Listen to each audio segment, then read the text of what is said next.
Hi, good morning. Let me start by asking a question. How many of you remember the Pythagoras theorem? Do you remember the Pythagoras theorem? Can you explain it to me now? Okay. And what about the Archimedes principle?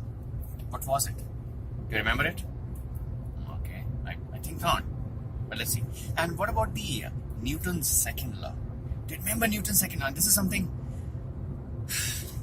which was taught to us, drilled into us when we were into school. In fact, our whole academic performance hinged upon us knowing and answering these questions. I asked this question to a group of MBA students last month. They were a class of 30, and hardly any, less than in fact 10% of the students raised their hands to some of these questions.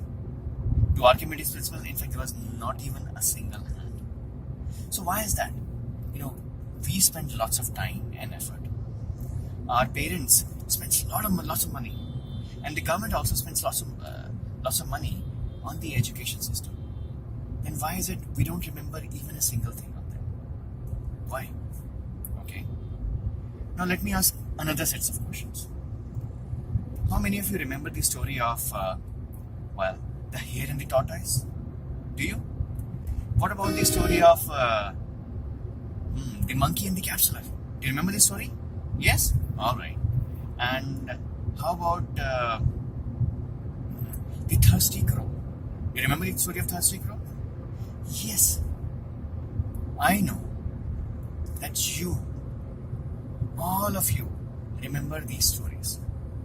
Why is that? These stories were taught to us even long ago when we were taught all those scientific principles. How come we still remember those stories? Why? And these stories were not even part of our educational curriculum. If anything, these stories were told to us in passing. Maybe some of us heard them as part of our grandma tales. Or our friends shared these stories with us. Or maybe some enlightened teachers shared these stories with us.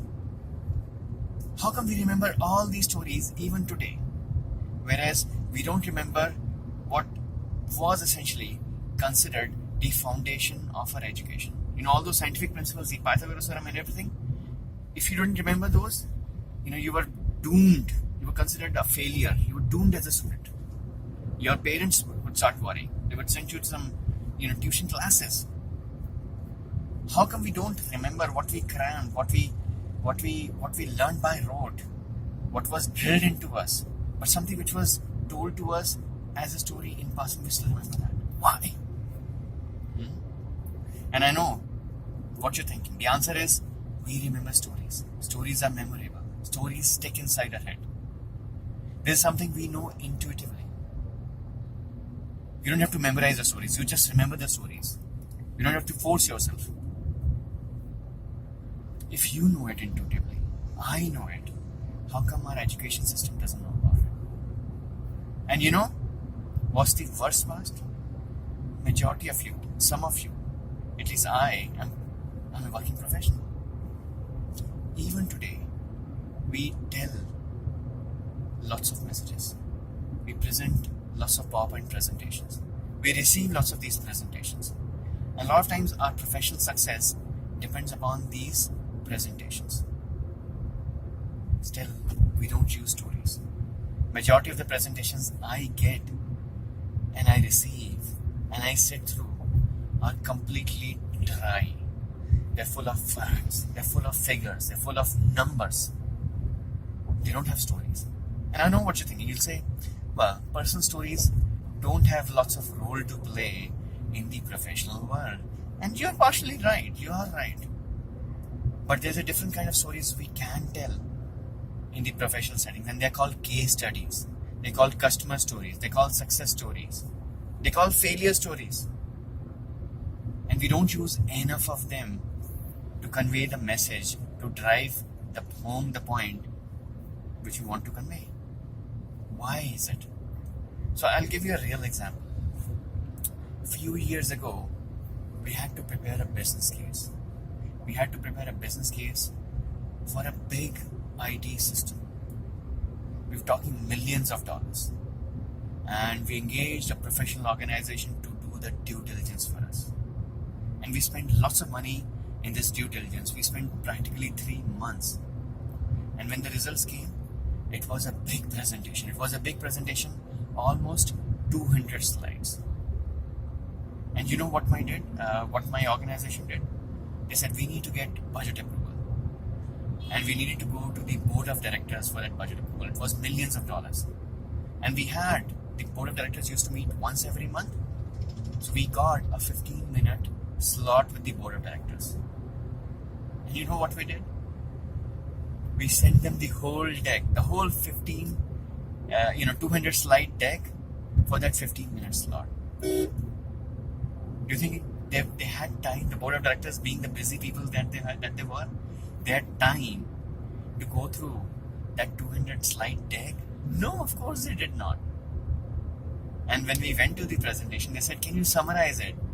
And our leader said, "Well, it's a big presentation, and we are building. It's a big system we are building, and it has 25 big parts. So it's very hard, and they are very quite disjoint parts. So everything is bringing in a different value. So it's very difficult to summarize." And we didn't summarize it. In fact, the board of directors approved our budget.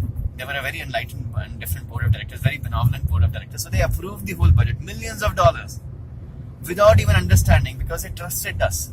They trusted my leader. They trusted our capabilities. But in a way, did we abuse our position? Maybe not. We were operating from a position of good faith. We were being fair. We needed that budget. We knew we would put that budget to good use, and we did. We gave them the results. But the board of directors took a big leap of faith. And not all board of directors would be as benevolent, as trusting as in my case. So go ahead.